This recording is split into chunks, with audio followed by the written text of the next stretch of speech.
இங்க இந்த சின்ன பொண்ணு அவங்க ஃப்ரெண்ட்ஸோட சேர்ந்து விளையாண்டுட்டு இருக்கா. அப்ப அவங்க அம்மா வந்து கூப்பிடுறாங்க. இனிமே நீ உங்க கூட விளையாடக்கூடாது, உனக்கு நாங்க கல்யாணம் பண்ணி வைக்க போறோம்னு சொல்றாங்க. உடனே இந்த பொண்ணு எதுவுமே புரியாம வீட்டுக்கு போறா. அவங்க மாப்பிள்ளை வீட்டுக்காரங்க எல்லாம் இருப்பாங்க. மாப்பிள்ளைக்கு மட்டும் ரொம்ப நீளமான முடி இருக்கு. அதை பார்த்து அந்த பொண்ணு அவனோட முடிய பிடிச்சி விளையாடுறா.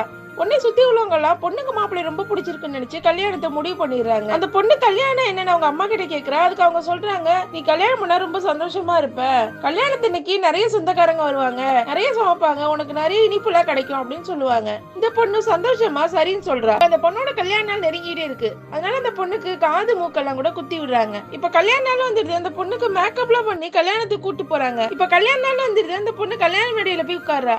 அப்ப அந்த பொண்ணு கூட விளையாடுற ஒரு பையன் வந்து சொல்றான், உனக்கு கல்யாணம் ஆயிடுச்சுன்னா இனிமே நீ எங்க கூட விளையாட முடியாது, உன்னை ஒரு அடிமை மாதிரி யூஸ் பண்ணுவாங்க, நீ தான் சமைக்கணும், நீ தான் வீட்டுல இருக்க எல்லா வேலையும் பார்க்கணும், இதை சொல்றதுக்காக தான் நான் வந்தேன்னு சொல்றாங்க. இது கேட்டது அந்த பொண்ணு ரொம்ப பயந்து போயிடுறா. உடனே அழுதுகிட்டே எனக்கு இது விளையாட்டு பிடிக்கலன்னு சொல்லி அவங்க அப்பா அம்மா கிட்ட சொல்றா. அவங்க அப்பா அம்மா இது ஒண்ணு விளையாட்டு இல்லம்மா, இது ரொம்ப சீரியஸான விஷயம், உனக்கு கல்யாணம் பண்ணி வைக்க போறோம்னு சொல்றாங்க.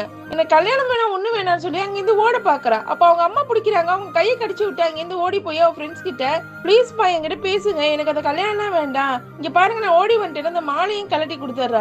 இப்ப அந்த மாலையை ஒரு பையன் போட்டுக்கிறான். அப்புறம் அந்த மாலையை பிச்சு விளையாடுறாங்க.